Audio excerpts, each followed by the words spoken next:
ଯେଉଁଠି ଆତ୍ମସମ୍ମାନ ନ ମିଳୁଛି ସେଭଳି କୋଳାହଳମୟ ପରିବେଶରେ ରହିବାଠାରୁ ଏକା ରହିବା ଭଲ।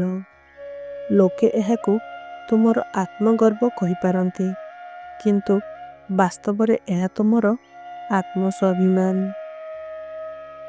ଦୀପ ତାର ପରିଚୟ କୁହେ ନାହିଁ, କେବଳ ପ୍ରକାଶ କରେ। ଠିକ୍ ସେହିପରି ନିଜ ପରିଚୟ କାହାକୁ ପ୍ରକାଶ କରିବା ଆବଶ୍ୟକ ନାହିଁ।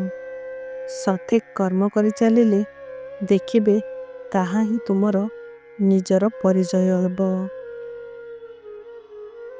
ଯଦି ଆପଣ ସେବା କରିବାକୁ ଚାହାନ୍ତି, ଘଣ୍ଟାକୁ ଦେଖନ୍ତୁ ନାହିଁ। ଯଦି ଆପଣ ପ୍ରସାଦ ନେବାକୁ ଚାହୁଁଛନ୍ତି, ତେବେ ସ୍ୱାଦକୁ ଦେଖନ୍ତୁ ନାହିଁ। ଯଦି ତୁମେ ସତ୍ସଙ୍ଗ ଶୁଣିବାକୁ ଚାହୁଁଛ, କୌଣସି ସ୍ଥାନ ଖୋଜ ନାହିଁ। ଯଦି ତୁମକୁ ଅନୁରୋଧ କରିବାକୁ ପଡ଼ିବ, ସ୍ୱାର୍ଥପର ଭାବରେ ଦେଖ ନାହିଁ। ଯଦି ତୁମେ ଆତ୍ମସମର୍ପଣ କରିବାକୁ ଚାହୁଁଛ, ଖର୍ଚ୍ଚକୁ ଦେଖ ନାହିଁ। ଯଦି ତୁମେ ଦୟା ଦେଖାଇବାକୁ ଚାହୁଁଛ, ଆବଶ୍ୟକତା ଦେଖ ନାହିଁ। ଯଦି ଆପଣ ସତ୍ୟ ଓ ନ୍ୟାୟ ପଥରେ ଚାଲିବାକୁ ଚାହାନ୍ତି, ତେବେ ଭୟକୁ ଭୁଲିଯିବା ଶିଖନ୍ତୁ। ଭୟ ଏମିତି ଏକ ଅପରାଧ ଯାହା ଆପଣଙ୍କୁ ସଠିକ୍ ନିଷ୍ପତ୍ତି ନେବାରୁ ବଞ୍ଚିତ କରିଦିଏ। ଯଦି ଆପଣ ସଠିକ୍ ପ୍ରମାଣ ଦେବାକୁ ଚାହାନ୍ତି, ତେବେ ନିଜର ଆଚରଣ ଏବଂ ସତ୍କାର୍ଯ୍ୟ ମାଧ୍ୟମରେ ଏହା ପ୍ରମାଣ କରନ୍ତୁ। ଶବ୍ଦଠାରୁ କାର୍ଯ୍ୟ ବେଶୀ ପ୍ରଭାବଶାଳୀ ହୋଇଥାଏ। ଯଦି ଆପଣ ଜୀବନରେ ଭୁଲ କରିଛନ୍ତି, ତେବେ ଏହାକୁ ସ୍ୱୀକାର କରି ସୁଧାର କରନ୍ତୁ। ଏହି ଶୁଦ୍ଧି ହିଁ ଆପଣଙ୍କୁ ଏକ ଉତ୍ତମ ମନୁଷ୍ୟ ବନାଏ।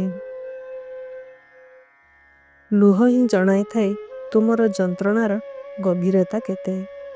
ଗର୍ବ ହିଁ ଜଣାଇଥାଏ ତୁମ ପାଖରେ ଧନ କେତେ।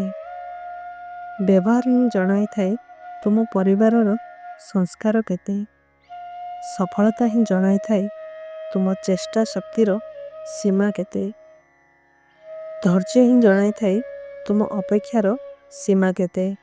ଏବଂ ଭୟ ହିଁ ଜଣାଇଥାଏ ତୁମ ଭଲ ପାଇବାର ଗଭୀରତା କେତେ। ଯଦି ସ୍ୱପ୍ନ ଦେଖିବାକୁ ଚାହୁଁଛ, ତେବେ ଉଚ୍ଚ ଦେଖ।